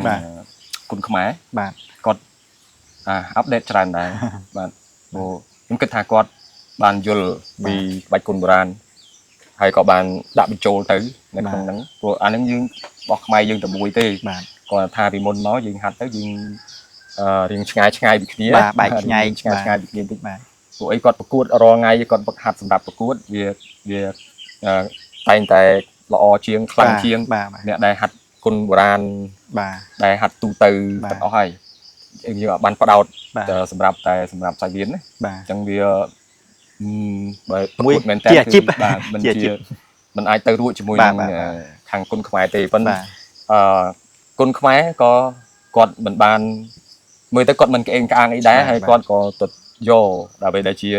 មូលដ្ឋានដើមរបស់ក្បាច់គុនបុរាណខ្មែរយើងពីដើមដែលមានផ្សេងលើសមិនមានផ្សេងទេមានលើសអ្វីដែលគាត់ប្រើនៅក្នុងគុនខ្មែរហ្នឹងគាត់ឃើញគាត់យកទៅដាក់ច្រើនដែរបច្ចុប្បន្នណាបាទគាត់យកតិចនិចគុនបុរាណខាងយុទ្ធគុនខំបាទខ្ញុំនិយាយទៅយុទ្ធគុនខំមួយទេបាទខាងយុទ្ធគុនខំពួកយើងយកទៅដាក់ច្រើនដែរទាំងសាច់ស្នៀតល្បិចប្រយុទ្ធហើយនឹងឈ្មោះឈ្មោះហ្នឹងគឺបានយកទៅដាក់ចូលច្រើនដែរនៅក្នុងគុនខ្មែរហ្នឹងគឺល្អមែនតើហើយសូមសរសើរហើយបើសម្រាប់បន្តទៅទៀតក៏សូមចាប់អារម្មណ៍នៅតែបន្តចាប់អារម្មណ៍ទៅលើគុនបុរាណខ្មែររបស់យើងបាទជាពិសេសគឺយុទ្ធគុនខំពួកខ្ញុំបាទសូមនៅតែបន្តចាប់អារម្មណ៍ហើយអាចនឹងជួយថែរក្សាឬក៏កំណត់សម្គាល់ថានេះគឺជាក្បាច់ដើមដែលចេញពីគម្ពីរយុទ្ធក្រមខំឬក៏ចេញពីក្បាច់គុនយុទ្ធគុនខំហើយជួយកំណត់សម្គាល់និងឲ្យតម្លៃដែរឲ្យតម្លៃដែរកុំឲ្យយកទៅប្រើហើយទាំងឈ្មោះទាំងសាច់ស្នៀតល្បិចហើយនៃការប្រយុទ្ធអីខ្លះហ្នឹងប្រើហើយអត់ដឹងប្រភពមកពីណាអត់ដឹងប្រភពឬក៏ព្យាយាមបំភ្លេចបាទអញ្ចឹងខ្ញុំនិយាយមែនតើណាបាទអញ្ចឹងសូមមេត្តាជួយឲ្យតម្លៃដែរហើយដាក់គ្រីឌីតខ្លះបានផ្ដល់គ្រីឌីតខ្លះឬក៏យកចិត្តទុកដាក់បាទយកចិត្តទុកដាក់ជាមួយនឹងអ្នកគុនបុរាណបាទដែលពួកគាត់ជាគ្រូដើមបាទជាអ្នកដែលកាន់ច្បាប់ដើមបាទដែលពីបុរាណមិនខ្ញុំនិយាយមិនអះអាងអីណាទេប៉ុន្តែយើងនិយាយប៉ុណ្ណឹងយើងគួរតែយល់បាទគួរតែយល់ថាមូលដ្ឋានដើមនៃក្បាច់គុនខ្មែររបស់យើងមកពីណាបាទហើយចាស់ពីដើមបានឮត្រឹមតែឈ្មោះថាបកតោប៉ុណ្ណឹងប៉ុន្តែតើច្បាប់ដើមធំបំផុតនោះបាទតែធំជាងហ្នឹងមកពីណាយើងគួរតែដឹងហ្នឹងហើយបាទយើងគួរតែស្វែងយល់ដឹងហើយនឹងឲ្យ credit ដែរហ្នឹងហើយខ្ញុំជម្រាបថែមទៀតតងនឹងខ្ញុំនិយាយម្ដងហើយម្ដងទៀតថាខ្ញុំមិនមែនជាអ្នកដែរកម្ពុជាអ្នកគុណនិយមអីទេគឺចេះមិនច្រើនទេប៉ុន្តែគ្រាន់តែចេះអ្វីដែលបានរៀនហ្នឹងវាច្បាស់តែប៉ុណ្្នឹងឯងបាទថាយើងចេះច្បាស់បើសិនតែយើងចេះដៃគឺដៃវាបានច្បាស់ជើងគឺជើងវាបានច្បាស់ប៉ុណ្្នឹងឯងហើយក៏វាបានច្រើនស្នៀតបាទបានច្រើនស្នៀតមកអញ្ចឹងដែរទៅហើយវាពាក់ព័ន្ធរឿងផ្នែកស៊ីជម្រៅផ្សេងទៀតនៃយុទ្ធគុនខំឬក៏គម្ពីរយុទ្ធក្រមខំហ្នឹងខ្ញុំមិនប្រកែប្រហែលទេមានអ្នកប្រកែជាងខ្ញុំមានអ្នកចងចាំជាងខ្ញុំមានអ្នកនិយាយល្អជាងខ្ញុំមានច្រើនមែនតើបាទបច្ចុប្បន្ននេះណាគាត់ថាយើងស្រាវជ្រាវពីគាត់ ឬក៏មិនទាន់ទុកសិទ្ធឲ្យគាត់អាចនិយាយបានអាចចេញបង្ហាញមុខបង្ហាញមាត់បានតែប៉ុណ្្នឹងឯងបាទហើយសង្ឃឹមថាអូនមនិតថ្ងៃក្រោយអាចនឹងទៅដល់គាត់ទៅជួបគាត់គាត់នឹងនិយាយច្បាស់នឹងនិយាយល្អជាងខ្ញុំថែមទៀតអំពីគម្ពីរបាច់គុណយុទ្ធក្រមខំគម្ពីរឈ្មោះគម្ពីរយុទ្ធក្រមខំប៉ុន្តែក្នុងយុទ្ធក្រមខំនឹងវាមានច្រើនហើយខ្ញុំមិនផ្ដោតទៅច្រើនទាំងអស់បាន 100% ទេខ្ញុំផ្ដោតបានច្រើនគឺទៅលើតែយុទ្ធគុណបាទផ្នែកយុទ្ធគុណបានច្រើនហ្នឹងហើយអញ្ចឹងបើអ្នកដែលគាត់យល់ដឹងស៊ីជម្រៅខាងផ្នែកនៅក្នុងគម្ពីរយុទ្ធក្រមខំហ្នឹងគឺគាត់ដឹងច្រើនជាងខ្ញុំបាទអញ្ចឹងគាត់ដឹងទាំងអស់ទាំងផ្នែកយុទ្ធសាស្ត្រផ្នែកយុទ្ធសិលផ្នែកយុទ្ធគុណគាត់ដឹងដែរហើយផ្នែកនេះទៀតយុទ្ធសាស្ត្រយុទ្ធសិលយុទ្ធគុណបាទ3ហ្នឹងគ្រប់ហើយបាទគ្រប់ហើយបាទគឺគាត់ដឹងច្រើនជាងខ្ញុំសម្រាប់ខ្ញុំគឺខ្ញុំទៅគឺខ្ញុំផ្ដោតទៅលើយុទ្ធគុណទេតែច្រើនជាងអ្វីផ្សេងទៀតបាទកាត់ចំណុចនេះបន្តិចមិញលោកគ្រូគាត់ផ្ញើឲ្យខ្ញុំទទួលបេសកកម្មនេះគឺខ្ញុំតាំងចិត្តឲ្យថាខ្ញុំនឹងធ្វើឲ្យអស់ពីលទ្ធភាពដែលខ្ញុំអាចធ្វើបានហើយមួយទៀតអ្វីដែលខ្ញុំកំពុងតែធ្វើនេះមិនមែនជាចំនួនបាទមិនមែនជា content ប្រធានបទដែលខ្ញុំយកទៅរលុយបានបាទខ្ញុំធ្វើនេះគឺចេញពីបេះដូងចេញពីចិត្តហើយមានតែចំណាយអត់មានចំណូលទេប៉ុន្តែធ្វើដើម្បីផ្គាប់ចិត្តខ្លួនឯងការស្រឡាញ់ក្នុងនាមជាអ្នកស្គាល់អ្នកនៅក្នុងវិស័យក្បាច់គុណហ្នឹងហើយខ្ញុំគិតថាវានឹងមានប្រយោជន៍នៅ5ឆ្នាំ10ឆ្នាំទៅមុខទៀតព្រោះខ្ញុំដឹងខ្ញុំជាអ្នកធ្លាប់ស្រឡាញ់ធ្លាប់ហាត់ធ្លាប់ស្រាវជ្រាវរបើចំនួនខ្ញុំនេះមានអ្នកនេះមកអង្គុយសម្ភាសនិយាយពីក្បាច់គុណអញ្ចឹងមិនដឹងថាស្រួលមិនតែចង់រមួយគឺពិបាកណាស់ហើយមានក៏អត់ពេញលេញដែរដូចខ្លីហើយដូចមាននៅតែនេះបន្តិចទៅនោះបន្តិចអត់មានជឿថាបណ្ដុំចូលទៅក្នុង channel ឬ page ណាមួយចូលទៅឲ្យវាមាននិយាយពីក្បាច់គុណខ្មែរហ្នឹងដូចជាមិនសូវទេចេះខ្ញុំក៏ចង់ធ្វើវាទុកបាទគិតថារឿងនេះវាវែងឆ្ងាយដោយសារ YouTube បងប្អូនដឹងហើយបងប្អូនខ្លះទៅ search មើលវីដេអូខ្លះជាង10ឆ្នាំមុនបាទវាទុកបានយូរវាជាកន្លែងមួយដែលរក្សាទុកព័ត៌មានរបស់យើងបានយូរអញ្ចឹងបាទខ្ញុំទុកក្នុងនឹងហើយខ្ញុំមានអារម្មណ៍មួយទៀតគឺថាខ្ញុំខ្លាចថាពីមួយឆ្នាំទៅមួយឆ្នាំវា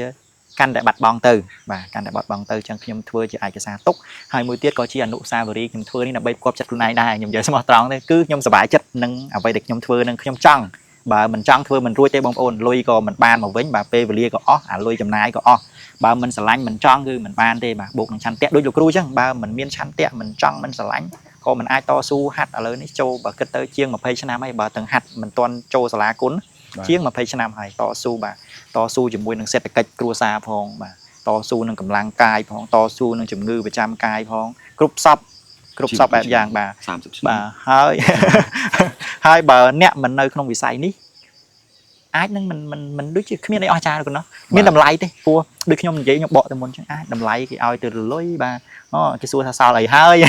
អាចចឹងឈឺដែរហ្នឹងណោះគេសួរសល់អីហើយនៅក្នុងហ្នឹងបានអីមកវិញហើយឃើញតែហ៊ីលើកដៃលើកជើងបាទតែខ្ញុំនិយាយនេះគឺផ្ញើជូនព្រោះវីដេអូនេះអ្នកដែលមើលចប់អ្នកតាមដានក៏មិននៅឆ្ងាយពីក្បាច់គុណដែរអ្នកអាចមើលបានបើអ្នកនៅឆ្ងាយគាត់អស់ម្លងហើយអញ្ចឹងខ្ញុំធ្វើនេះតម្រូវទៅតែ fan ឬក៏អ្នកស្រឡាញ់ខាងវិស័យក្បាច់គុណគាត់នឹងមើលឲ្យដល់ចប់ទុកជាឯកសារចងក្រងទុកជាអនុស្សាវរីយ៍ហើយទុកមើលថ្ងៃក្រោយទៅហើយបើមានឱកាសមកម្ដងទៀតខ្ញុំនឹងធ្វើវីដេអូទៀតហើយយើងនិយាយឲ្យវាផ្សេងពីថ្ងៃហ្នឹងបាទរកអ្វីដែលថ្មីពីថ្ងៃហ្នឹងព្រោះខ្ញុំគិតថាខ្ញុំមកមួយជើងនេះគឺมันអាចនិយាយអស់ឬក៏បង្ហាញអស់ទេ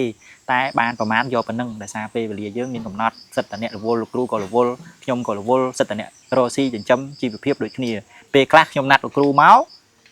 លោកគ្រូរវល់ពេលខ្លះដល់ថ្ងៃលោកគ្រូទំនេរលោកគ្រូតាក់ទងទៅខ្ញុំថ្ងៃនេះលោកគ្រូទំនេរខ្ញុំរវល់វិញបាទហើយនៅឆ្ងាយដែរចម្ងាយផ្លូវមកក៏ចាយទាំងពេលចាយទាំងលុយតែថ្ងៃនេះ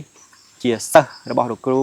តាមរយៈបណ្ដាញសង្គមរយៈពេល 4-5 ឆ្នាំហើយខ្ញុំបានរៀនសូត្រពីលោកគ្រូច្រើនសម្រាប់ខ្ញុំគឺច្រើនហើយប៉ុន្តែនេះអ្វីដែលខ្ញុំបានរៀនពីលោកគ្រូបើខ្ញុំយកទៅប្រហាត់សិស្សបន្តខ្ញុំប្រហាត់បាន 3-4 ឆ្នាំមកកម្រិតហ្នឹង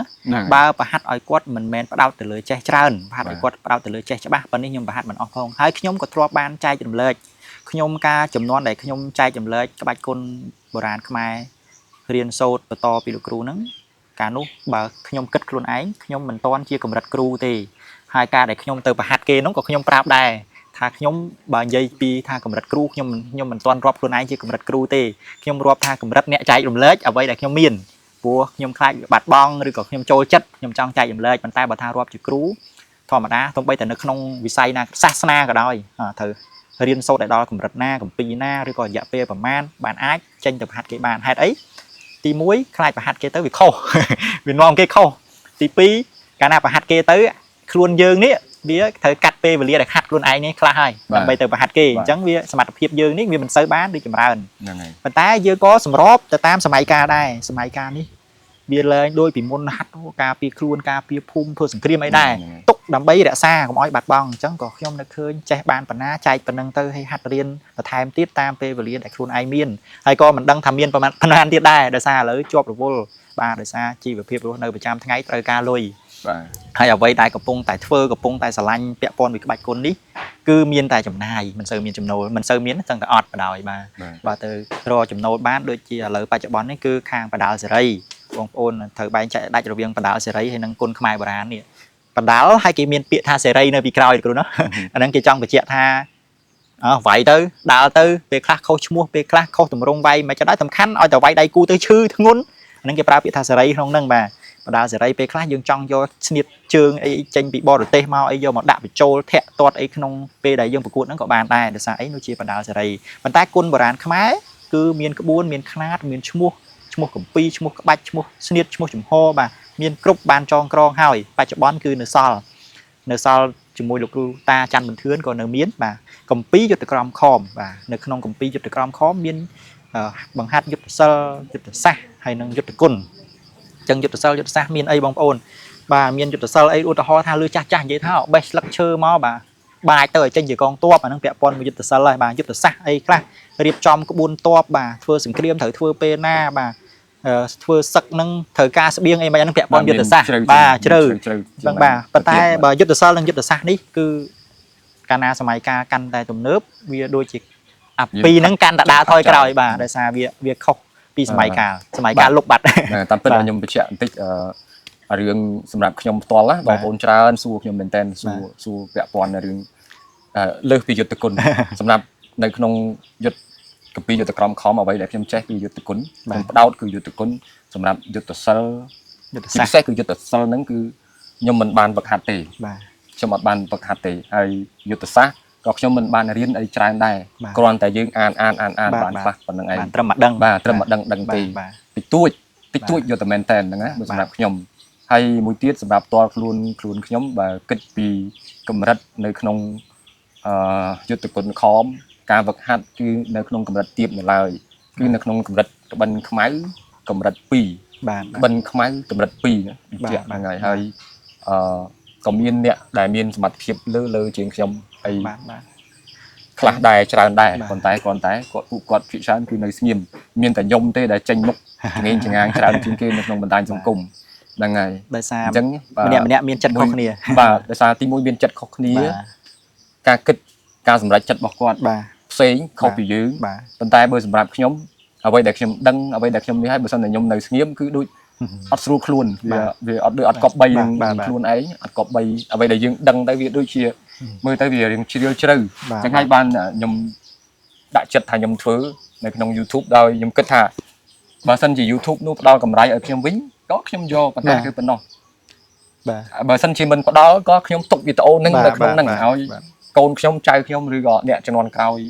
មើលឃើញនៅពេលដែលខ្ញុំធ្វើទៅមែនបងប្អូន fiction ស្គាល់ខ្ញុំចេញពីក្នុងហ្នឹងមកដូចបងប្អូននិយាយអញ្ចឹងថាបងប្អូនហាត់រៀនតាមវីដេអូហ្នឹងចាត់ទុកខ្លួនឯងជាសិស្សខ្ញុំមិនមែនតែម្នាក់ទេច្រើនឆាតមកសុំគោរពមានអ្នកខ្លះជួបនៅកន្លែងផ្សេងរហូតដល់ហ៊ានលុតជង្គង់ថ្វាយគុំនៅកន្លែងផ្សេងដែលជួបយើងនឹងក៏មានដែរហើយខ្ញុំមិនប្រាថ្នាអីដល់ថ្នាក់ហ្នឹងទេហើយមានបងប្អូនមួយចំនួនទៀតសុំរូបថតឲ្យច្បាស់យកទៅព្រីនដាក់នៅលើអាសនៈគ្រាន់គ្រប់ថ្វាយគុំខ្ញុំមានអារម្មណ៍ថាលើហើយអត់ចង់បានទេខ្ញុំមិនទាន់ស្លាប់ទេខ្ញុំនៅរស់ទេអត់អីទេនោះជាការឲ្យតម្លៃរបស់គាត់បាទធម្មតាគាត់ដឹងគុណលោកគ្រូបានន័យថាគាត់បានយកអីពីលោកគ្រូមកហើយបានគាត់ជាពិសេសបងប្អូននៅខាងកម្ពុជាក្រោមគាត់មានគំនិតអញ្ចឹងច្រើនបាទតែខ្ញុំពេលខ្លះខ្ញុំហាមគាត់បានកុំឲ្យវាលើសពេកបាទវាលើសអ្វីដែលយើងនេះពេកតែវាអញ្ចឹងបាទនិយាយពីថាកម្រៃពីអ្វីដែលខ្ញុំធ្វើនៅក្នុងបណ្ដាញសង្គមហ្នឹងគឺมันអាចចិញ្ចឹមខ្ញុំបានมันអាចទេ តែខ្ញុំម្នាក់ឯងនឹងមិនអាចចាំបានដាច់ខាតប៉ុន្តែគ្រាន់ថាវាបានមក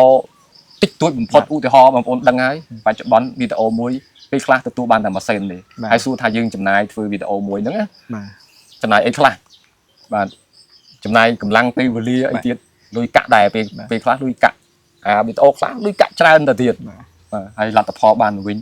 ចឹងអីយើងបើសិននេះគេបោះបង់ខ្ជិលហើយពួកអីវីដេអូដូចពួកខ្ញុំធ្វើនេះគឺគេមិនមើលដូចវីដេអូកំ pl ែងឬក៏ស្នេហាឬក៏រឿងអាភិរឿងអីទេអានោះគេមើលច្រើនបើវីដេអូរឿងក្បាច់គុណរឿងអប់រំអីដូចពួកខ្ញុំមែនតើអប់រំមែនតើណាមិនអប់រំដូចរឿងបងប្អូនអ្នកខ្លះណាអប់រំមែនតើនេះគ្មានសូវចង់មើលទេ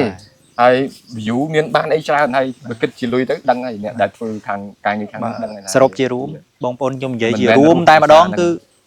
ខុសសឹងថាកុំនិយាយពីលុយកុំនិយាយពី business ក្នុងវិស័យនេះកុំនិយាយពីលុយតែម្ដងគឺបើនិយាយពីចាយលុយមាន បាទ ពូសុំក្រុមការងារសុំទឹកញ៉ាំទឹកហើយចាំតទៀតហាក់ទិញមិនអស់មែនបើទឹកតិចចាំតទៀតខាត់មួយឲ្យក្តៅ